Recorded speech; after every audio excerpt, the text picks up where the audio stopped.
দেখো তো শাড়ি ড্র্যাপিংটা কেমন লাগছে। রিসেপশনের এই শাড়ির কালারটাও কিন্তু বেশ ইউনিক। আমাদের আজকের ব্রাইডের নাম হলো সুমি। সুমির সাথে গল্পে জানতে পারি যে ওর হাজবেন্ড দোকানে গিয়ে এই শাড়িটাই ওর জন্য চুজ করেছিল, আরও অন্যান্য কিছু শাড়ি দেখে এইটাই ওর বেস্ট বলে মনে হয়েছিল। আর শাড়িটা পরানোর পর আমারও মনে হয়েছে এই কালারটাই ওর জন্য বেস্ট। দাদা ভাইয়ের পছন্দটা কিন্তু বেস্ট, বউয়ের জন্য একদম বেস্ট কালারটাকেই চয়েস করেছে।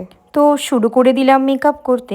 ব্রাইডের ডিম্যান্ড ছিল একদম সফটের উপরে মেকআপ, কারণ ওকে তো দেখতে খুবই মিষ্টি, একদমই যাতে ওকে ওর মতনই দেখতে লাগে, একটুও যেন ও চেঞ্জ না হয়ে যায়, সেই রকমই ওর মেকআপটাকে আমরা রেডি করেছি। তোমরাও যদি তোমাদের স্পেশাল দিনে আমার কি বুকিং করতে চাও, তাহলে আমাদের অফিসিয়াল নাম্বার 7001391382 এই নাম্বারটায় তোমরা ডিরেক্টলি কল করে তোমাদের ডেট আর লোকেশনটা আমাকে জানিও। কারণ মেসেজ করলে মেসেজগুলো এতটাই জমা পড়ে যায়, সবাইকে ঠিকঠাক মতো রিপ্লাই করতে পারি না, আর তোমাদেরও ওয়েট করতে করতে অনেক হ্যারাসমেন্ট হয়। তাই সব থেকে ভালো হয় তোমরা যদি ডিরেক্টলি একটু আমার সাথে